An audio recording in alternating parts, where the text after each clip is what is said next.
Doctor लड़की की जांच कर रहा था, लेकिन उसे एक अजीब बात ने चौंका दिया। चाहे वो कितनी भी कोशिश करे, लड़की की दिल की धड़कन सुनाई ही नहीं दे रही थी। पर लड़की तो जिंदा थी। डॉक्टर को अचानक एक साहसी शक हुआ। उसने सबको बाहर निकाल दिया और लड़की से कपड़े उतारकर दोबारा लेटने को कहा। जैसे ही उसने लड़की की गर्दन पर देखा, वहां एक लंबा गहरा घाव था। डॉक्टर ने तुरंत एक चांदी की सुई ली और लड़की की आंख में चुभो दी। हैरानी की बात यह थी कि लड़की को न दर्द हुआ न डर। डॉक्टर को यकीन हो गया कि ये कोई सामान्य लड़की नहीं है। उसने जल्दी से झूठ बोलकर कहा कि लड़की को मामूली याददाश्त चली गई है और कुछ दिन में सब ठीक हो जाएगा। फिर चुपके से वो उस कमरे में गया जहां लड़की के साथ हादसे में मरे घोड़ा गाड़ी वाले की लाश रखी थी, लेकिन वहां सिर्फ एक सूखी लाश मिली। इतनी जल्दी सड़ जाना असंभव था। डॉक्टर ने 17 दिन तक लड़की के शरीर पर रिसर्च की, लेकिन जब वो कुछ जानने ही वाला था, तभी एक रहस्यमय शख्स ने उसे पीछे से गला घोंटकर मार डाला। उधर अनजान अनाथ लड़की को दंपत्ति ने गोद ले लिया। शुरू में सब ठीक था, लेकिन पत्नी को महसूस हुआ कि उसका पति लड़की को सिर्फ बेटी की तरह नहीं देख रहा। उसने लड़की को समझाया, मगर लड़की ने बात को नजरअंदाज किया। जब पति बाहर गया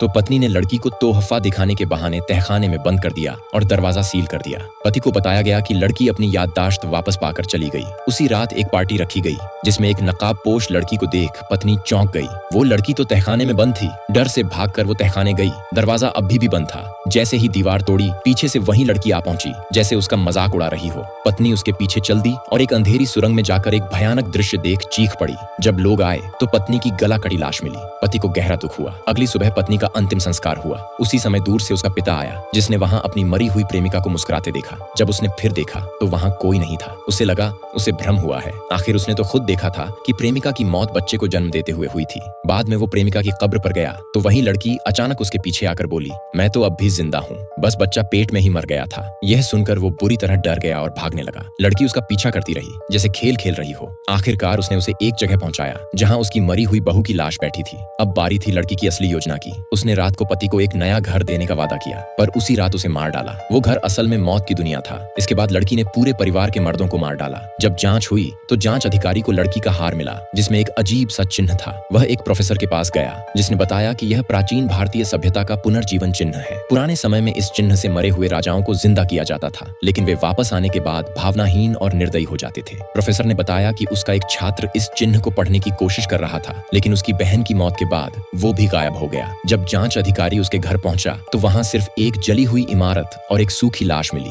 खोजबीन से पता चला कि लड़की को उसके भाई ने ही मारकर इस चिन्ह से जिंदा किया था, क्योंकि पहले उसे उसके भाई ने ही शोषण किया था और फिर एक धोखेबाज प्रेमी ने उसे और उसके बच्चे को मार डाला था। अब जिंदा हो चुकी लड़की सिर्फ बदला लेने के लिए जी रही थी। कहानी के अंत में जब जांच अधिकारी अपने घर पहुंचा, वहां वही लड़की उसका इंतजार कर रही थी, क्योंकि वो नहीं चाहती थी कि उसका राज कभी दुनिया के सामने आए।